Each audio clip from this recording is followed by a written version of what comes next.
Bismillahirrahmanirrahim. Class metric subject chemistry. Today we discuss about the topic concept of the acid and bases. Acid has short taste. Example and citrus fruit, lemon और lemon juice और orange. Acid वो चीज़ है जो उसका test है और उसकी example आपके सामने लेमन है या लेमन जूस है या अनब सिट्रस फ्रूट है या ऑरेंज है. आप इसकी एग्जांपल ले सकते हैं आपके डेली लाइफ में. सिमिलरली आपके पास अगर बेस का एग्जांपल आप ले लें, bases have bitter taste and feel slippery to touch. Slippery touch है और उसका जायका जो है वो बेटर टेस्ट है, मीन दैट्स कड़वा है. आप एक बेस्ट एग्जांपल ले सकते हैं आपके डेली लाइफ में. आपके पास सोप है तो soap is best example in your daily life is example of the base.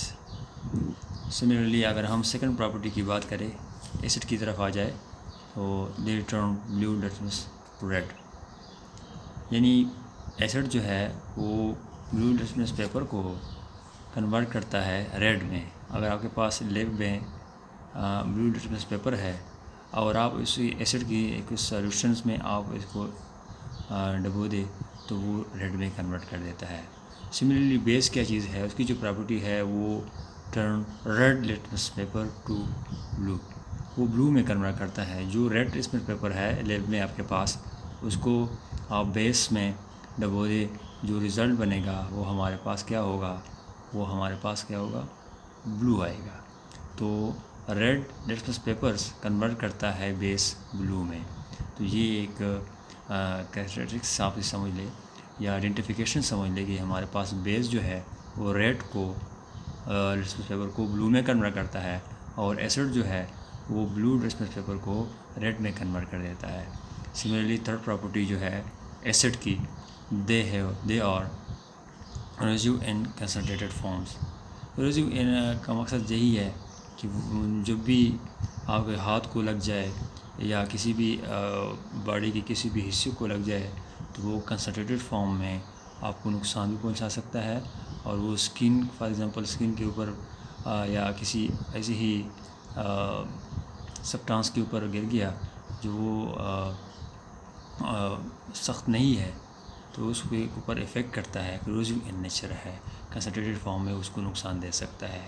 They are non corrosive except of the concentrated form of the sodium hydroxide and potassium hydroxide. तो यहाँ पे भी ये non corrosive in nature है. ठीक है, जलने की सलाहियत इतनी ज़्यादा नहीं है इसमें, ठीक है, ये किसी पर पड़ जाए एक्सेप्ट ऑफ द, लेकिन सिवाय सोडियम हाइड्रोक्साइड के और पोटाशियम हाइड्रोक्साइड के. यानी पोटाशियम हाइड्रोक्साइड और सोडियम हाइड्रोक्साइड जो है उसका नेचर जो है वो करोसिव है, लेकिन बाकी जो जितनी भी बेस है वो इतने ही स्ट्रॉन्ग नहीं है, वो इतनी ही कंसनट्रेटेड फॉर्म में वो एक्शन नहीं ले सकता है. Accept of the sodium hydroxide और पोटाशियम हाइड्रोक्साइड, उसका नेचर भी इस तरह एसिड का ही नेचर है, उसी तरह बेस का भी वही करोसिव इन नेचर है. लेकिन sodium hydroxide, potassium hydroxide base के अलावा बाकी तमाम बेस जो है वो डाइल्यूटेड फॉर्म या कंसनट्रेटेड फॉर्म में इतना ही जल्दी से एक्शन नहीं कर सकता है किसी भी स्किन वगैरह इस पर. सिमिलरली हम फोर्थ प्रॉपर्टी की तरफ अगर आ जाए, there is solutions conduct electricity या electric current.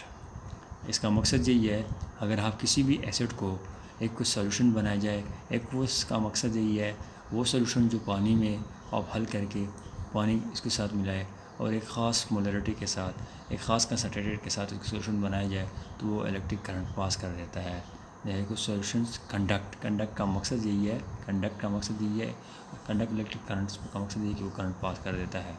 Similarly fourth property अगर हम इसी ही बेस के हम डिस्कस करें, देयर इज कुछ सॉल्यूशंस कंडक्ट इलेक्ट्रिक करंट, ये इसके भी एक कोई solution conduct electric current pass कर देता है. क्योंकि हमें पता है कि जब भी करंट पास होता है तो दो वजह से पास होता है. वो एक प्रॉपर्टी जो है इसको कह सकते हैं कि एक फ्री इलेक्ट्रॉन की वजह से, या दूसरी प्रॉपर्टी जो है वो आयन की वजह से है. तो आप देख सकते हैं नीचे एग्जांपल जो है, देख in their equal solutions conduct electric currents. अगर आप इसी ही सॉल्यूशंस ऑफ द एसिड की बात करें, फॉर एग्जांपल आपके पास एक HCl है जो हमारे पास एसिड की कैपेसिटी एग्जांपल है, तो वो इसको H2O में डिज़ोल्व कर ले और जो रिज़ल्ट बनेगा हाइड्रोजन आयन कंसनट्रेशन और क्लोरीन आयन कंसनट्रेशन, तो हमारे पास दो अपोजिट आयन बन गए, पॉजिटिव कैटायन और एनायन बन गए। तो इसी वजह से यहाँ पे जो करंट पास होगा या माइग्रेशन ऑफ द आयन्स होंगे, तो वो इसी वजह से होंगे कि हमारे पास एक पॉजिटिव आयन है, दूसरा हमारे पास नेगेटिव आयन है, एक हाइड्रोजन आयन है, एक क्लोरीन है, यानी एक कैटायन है, दूसरा हमारे पास एनायन है। तो इसी वजह से हमारे पास यहाँ पे करंट पास होगा, क्योंकि हमारे पास दो किस्म के आयन प्रोड्यूस हो गए। सिमिलरली अगर बेस्ट एग्जांपल दूसरा भी ले सकते हैं, HBr है और H2O है, उसमें डिज़ोल्व करके आपके पास रिज़ल्ट क्या बनेगा, हाइड्रोजन आयन कंसनट्रेशन और ब्रोमीन आयन कंसनट्रेशन। तो आप देख सकते हैं कि यहाँ पे ब्रोमीन आयन कंसनट्रेशन जो है, ठीक है, वो नेगेटिव है और हाइड्रोजन आयन कंसनट्रेशन जो है वो हमारे पास क्या है, पॉजिटिव है। तो पॉजिटिव और नेगेटिव ये भी अपोजिट आयन आ गए, तो इसी वजह से हम कह सकते हैं कि कुछ सोल्यूशन ऑफ द HBr हमारे पास क्या है, एक एसिड है, एक बेस्ट एग्जांपल है एसिड की। तो उसको अगर हम डिज़ोल्व कर दें H2O में, तो रिजल्ट बन जाता है hydrogen ion cations, bromine ion anions. तो इसी वजह से भी हमारे पास आयन की वजह से कंडक्ट इलेक्ट्रिक करंट हो सकता है। तो लास्ट प्रॉपर्टी इलेक्ट्रिक करंट की वजह से हम कह सकते हैं कि ये इसी वजह से है, आयन की वजह से है। अगर आप बेस की तरफ आ जाए, बेस में हमारे पास देखिए, बेस में देयर कुछ सोल्यूशन कंडक्ट इलेक्ट्रिक करंट्स, यानी सोडियम हाइड्रोक्साइड है, H2O में डिज़ोल्व करे सोडियम आयन बना देता है और हाइड्रोक्सिल आयन बना देता है। तो इसी वजह से इस आयन को हम कह सकते हैं कि ये भी अपोजिट आयन आ गए, एक पॉजिटिव और एक नेगेटिव। इसी वजह से हमारे पास यहाँ पे करंट पास होगा अपोजिट आयन की वजह से। सिमिलरली पॉजिटिव नेगेटिव आयन की वजह से पोटाशियम हाइड्रोक्साइड है सेकंड एग्जांपल में, ये भी बेस का एक एग्जांपल है। इसको H2O में हल करके हमारे पास पोटाशियम एंड दूसरा हमारे पास hydroxyl ion plus hydroxyl ion आ गया। तो दोनों ही एग्जांपल जो है एसिड और बेस की हम एक एग्जांपल के तौर पर ले सकते हैं। यहाँ पे एक एसिड है, वो भी हाइड्रोजन आयन और क्लोरीन आयन से या हाइड्रोजन आयन ब्रोमीन आयन बना देता है, और बेस में भी सोडियम हाइड्रोक्साइड आयन या पोटाशियम हाइड्रोक्साइड आयन बना के हमारे पास रिजल्ट ये आता है, यहाँ पे करंट पास हो सकता है। तो ये भी कुछ शॉर्ट प्रॉपर्टी हमने डिस्कस की है स्टार्टिंग ऑफ द एसिड और बेस की क्या प्रॉपर्टी है। तो ये फिज़िकल प्रॉपर्टी है, जिस तरह हम इसको चेक करते हैं। अगर तुरश है तो हम कह सकते हैं इसके अंदर प्रॉपर्टी जो है वो एसिड की है, अगर कड़वा है तो इसके हम कह सकते हैं कि इसके अंदर बेस है। अगर लिटमस पेपर को रेड में कन्वर्ट करता है, ब्लू से रेड में, तो हम कह सकते हैं कि वो हमारे पास एसिड है। अगर रेड से ब्लू में कन्वर्ट करते तो हम कह सकते हैं कि वो बेस है। अगर क्लोरीन कंसनट्रेटेड फॉर्म में है, ठीक है, तो वो भी हम एसिड के अंदर पाई जाती है और बेस के अंदर पाई जाती है, दोनों से कंडक्ट इलेक्ट्रिसिटी पास हो सकती है। तो ये जनरली चार प्रॉपर्टी है एसिड और बेस की।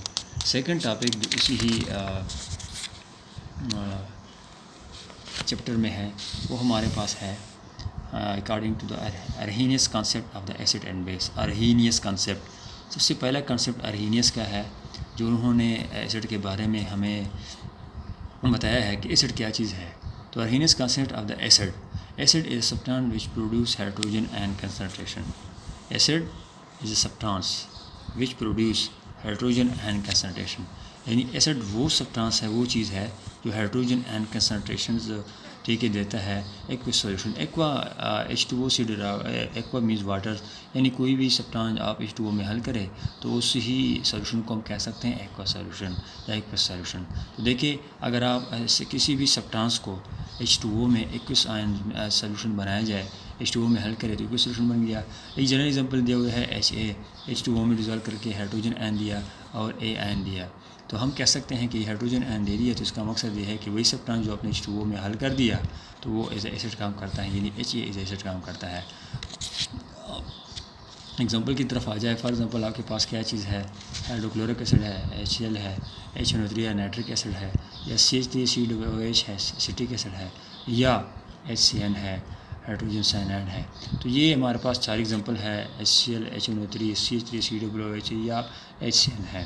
तो ये चारों एग्जांपल हमारे पास एज एसिड के तौर पर हम इसको एग्जांपल बारी बारी लेके हम एक्सप्लेन कर सकते हैं। अगर हम ऐसी सब्सटेंस HCl H2O में हल करें तो हमें अगर हाइड्रोजन आयन देता है तो उसका मकसद ये है, अरहीनियस कॉन्सेप्ट के मुताबिक अगर कोई भी सब्सटेंस आप H2O में हल करें और वो हाइड्रोजन आयन दे दे तो हम कह सकते हैं कि ये हमारे पास एसिड है।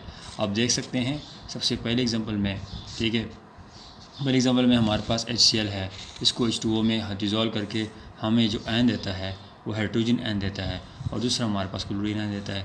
देखिए हाइड्रोजन आयन दे दिया तो इसका मकसद यही है कि ये हमारे पास HCl जो है H2O में हाइड्रोजन आयन दे दिया तो ये हमारे पास क्या चीज़ है, ये एसिड है। सिमिलर HNO3 है, वो भी H2O में आप हल कर ले, रिज़ल्ट हमारे पास हाइड्रोजन आयन देता है और दूसरा हमारे पास NO3 देता है, तो ये भी हाइड्रोजन आयन दे दिया, इसने भी हाइड्रोजन आयन दे दिया। तो दोनों HCl और HNO3 जो है एज एसिड के तौर पर काम करता है। जो ही हमने H2O में डिज़ोल्व करके हल करके हमारे पास रिज़ल्ट आ गई है हाइड्रोजन आयन, तो हम कह सकते हैं HCl HNO3 हमारे पास क्या चीज़ है, एसिड है। अब तीसरा एग्जांपल ले सकते हैं एसिटिक एसिड CH3COOH। अब देखिए CH3COOH जो है उसको भी आप H2O में हल करें, आपको फिर भी यहाँ पे हाइड्रोजन आयन दे दिया और साथ साथ एसीटेट आयन भी दे दिया। तो तीनों में हमारे पास देखिए यहाँ पे हाइड्रोजन आयन है, यहाँ पे हाइड्रोजन आयन है और यहाँ पे हाइड्रोजन आयन है, तीनों में हाइड्रोजन आयन दे दी। इसका मकसद ये है कि तीनों HCl HNO3 और CH3COOH हमारे पास क्या चीज़ है, ये हमारे पास एज एसिड के तौर पर काम करता है। तो अरहीनियस का कॉन्सेप्ट यही कहता है, अगर कोई सब्सटेंस आप H2O में हल कर ले और वो हाइड्रोजन आयन दे दे तो उसको हम कह सकते हैं कि हमारे पास ये क्या चीज़ है, ये एसिड है। और अरहीनियस जो है वो बेस के बारे में क्या कहता है, अरहीनियस जो है वो बेस के बारे में उसका कॉन्सेप्ट यही है, ये वो सब्सटेंस है which produce hydroxyl and concentration in aqueous solution. For example अगर हाइड्रोक्सिल, फॉर एग्जांपल एक जनरल एग्जांपल है BOH, वो हाइड्रोक्सिल आयन देता है तो हम कह सकते हैं कि यहाँ पे हमारे पास इसको बेस कर सकते हैं। फॉर एग्जांपल सोडियम हाइड्रोक्साइड है, H2O में हल करके हमारे पास हाइड्रोक्सिल आयन देता है तो उसको हम कह सकते हैं ये हमारे पास बेस है। सिमिलरली कैल्शियम हाइड्रोक्साइड है, इस कैल्शियम हाइड्रोक्साइड को यहाँ पे हम इसके साथ 2 लिख सकते हैं, क्योंकि कैल्शियम की जो वैलेंसी है वो हमारे पास क्या है, 2 है, तो इसी वजह से हाइड्रोक्सिल आयन हमारे पास 2 आ सकते हैं। तो ये हमारे पास कैल्शियम हाइड्रोक्साइड आयन जो है वो क्या चीज़ है, वो 2 है। तो इस पे कन्वर्ट करके देखिए 2 हाइड्रोक्सिल आयन प्रोड्यूस किए हैं, यहाँ पे हाइड्रोक्सिल आयन आ गए, यहाँ पे भी हाइड्रोक्सिल आयन जन एग्जाम्पल में आए। तो ये तीनों एग्जाम्पल हमारे पास हाइड्रोक्सिल आयन और ये हाइड्रोक्सिल आयन जो है, तो ये तीनों एग्जाम्पल जो है हाइड्रोक्सिल आयन और हाइड्रोक्सिल आयन, तो हम कह सकते हैं कि ये तीनों की तीनों एग्जाम्पल हमारे पास क्या चीज़ है, अरहीनियस बेस है। क्योंकि जो सब्सटेंस आप H2O में हल करें और हाइड्रोक्सिल आयन दे दे इसको हम कह सकते हैं कि हमारे पास क्या चीज़ है, बेस है। और एसिड और बेस यहाँ पे हम जरा कुछ एग्जांपल ले लेते हैं ताकि आपका कॉन्सेप्ट क्लियर हो जाए। जो अरहीनियस कॉन्सेप्ट जो एसिड और बेस के बारे में था तो उसकी एग्जांपल कुछ यहाँ पे है। हाइड्रोक्लोरिक एसिड है सबसे पहला, जिसको हम HCl लिख सकते हैं, ये भी हमारे पास एसिड है। अरहीनियस के मुताबिक नाइट्रिक एसिड है HNO3, ये भी एसिड है। अरहीनियस के मुताबिक सल्फ्यूरिक एसिड है H2SO4, जिसको हम कह सकते हैं, वो भी हमारे पास एसिड है। या फास्फोरिक एसिड H3PO4, ये भी हमारे पास एसिड है। तो ये चारों एग्जांपल हमारे पास है किसके, ये एसिड के है अकॉर्डिंग टू अरहीनियस। अरहीनियस के मुताबिक बेस क्या चीज़ है, आप एग्जांपल ले लें तो अरहीनियस के मुताबिक बेस जो है सोडियम हाइड्रोक्साइड हमारे पास बेस है। अरहीनियस के मुताबिक पोटाशियम हाइड्रोक्साइड भी बेस है KOH, जिसको हम कह सकते हैं। Calcium hydroxide CaOH whole 2, OH के साथ जो 2 है, क्योंकि हमारे पास कैल्शियम की 2 आयन से हमारे पास 2 है।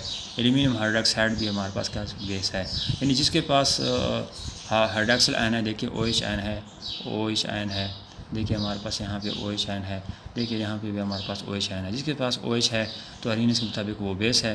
जिसके पास हमारे पास हाइड्रोजन आयन देता है तो अरहीनियस के मुताबिक वो हमारे पास क्या है, एसिड है। लेकिन अरहीनियस की कुछ लिमिटेशन है, वो आप लोगों के लिए डेली होमवर्क है कि लिमिटेशन ऑफ द एसिड और base according to the Lewis concept हमारे पास क्या है। तो लिमिटेशन आप लोग ख़ुद कर ले एज आ होमवर्क। ये दो लिमिटेशन है कि इसको एसिड की और बेस की अरहीनियस कंसेप्ट के मुताबिक क्या लिमिटेशन है उसकी, इस कंसेप्ट की।